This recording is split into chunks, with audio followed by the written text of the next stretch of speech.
Robert Sandberg with Windrider, here for another episode of Why We Fish. Today it is super cold out. I think in my car on my way up here is about -12. If it's going to be super cold like this and don't have a ton of time, so we're just going to do a little bit of hole hopping, is I like to get everything prepped inside so that when I go out there, I don't have to try to tie a new jig on. It is extremely tough when it's that cold out to try to thread 2-pound monofilament into a little 3mm jig head. So especially if I know the lake pretty well, which I do know this lake pretty well, I like to choose some of the things that I'm going to be using, tie them on, have a few different options, a few rods ready to go, and then be able to bring it out there. So knowing that we're going to be out there, we're going to be fishing for panfish, and we do get the occasional northern that comes through. So I'm going to have something on there in case we see a northern on the LiveScope. So you just got a little jig and wrap for crappies or northern. Know that glow works pretty well out there. This one has gotten a little beat up, so I'm going to switch it out with a different glow options. We'll just cut this off. I'm going to throw another glow hair jig on. So see, this is why I like to do it in here, because it's about 40 degrees in here versus -12 out there. So if I'm already struggling to thread that in there, then it's going to be no way I can do it out there. Especially after you catch a fish and you have to put your hands in the water and they get super cold. So I just do the improved clinch knot. This is the knot that I've been tying since I was a little kid. I know a lot of people use Palomar or something else.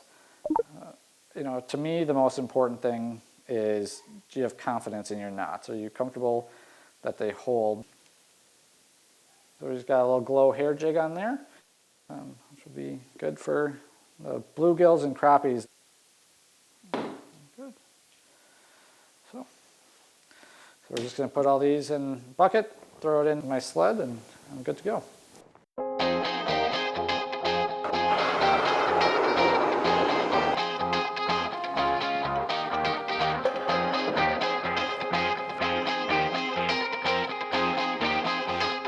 So this is the Garmin LiveScope. Looks like you got some stuff down there.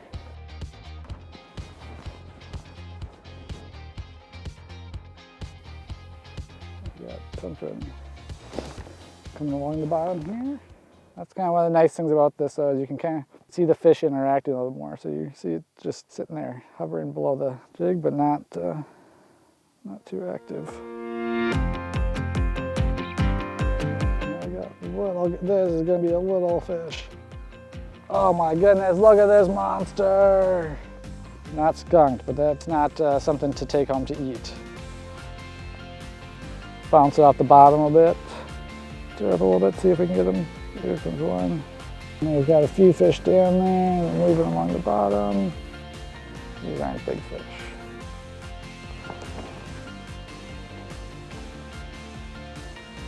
Another monster. Oh my goodness. So. Oh, he tried to kill himself. Jumped back out. Get down there.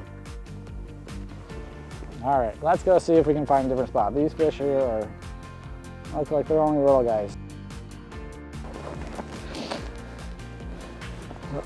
Check it out. Really seeing much here though. I'll give it a second. Maybe a hair bigger than the ones we were catching, but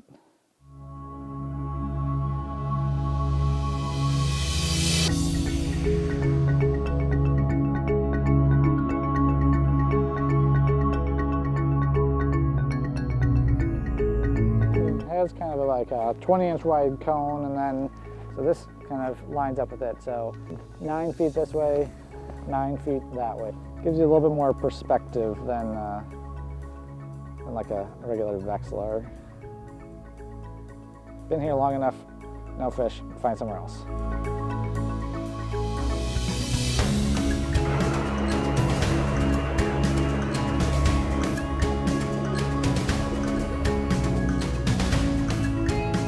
Little glow guy.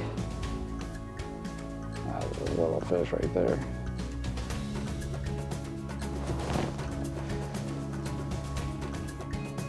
Oh, they're getting bigger.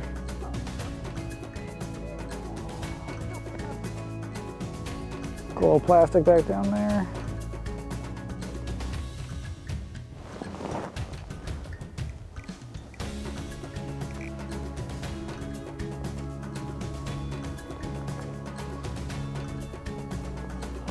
You can see all the fish down there though. There's a pretty good sized school.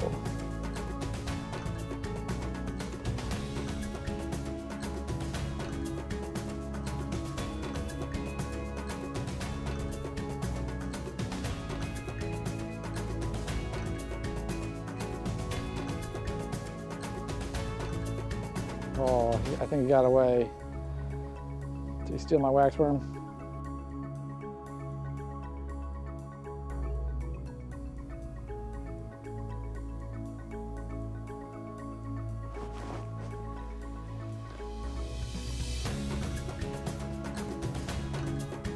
I think that was the biggest one of the day.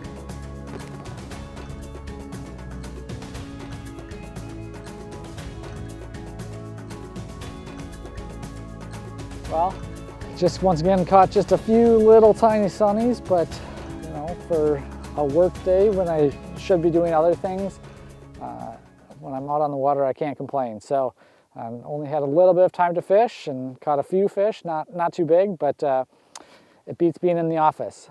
So thanks for joining us again on This Is Why We Fish.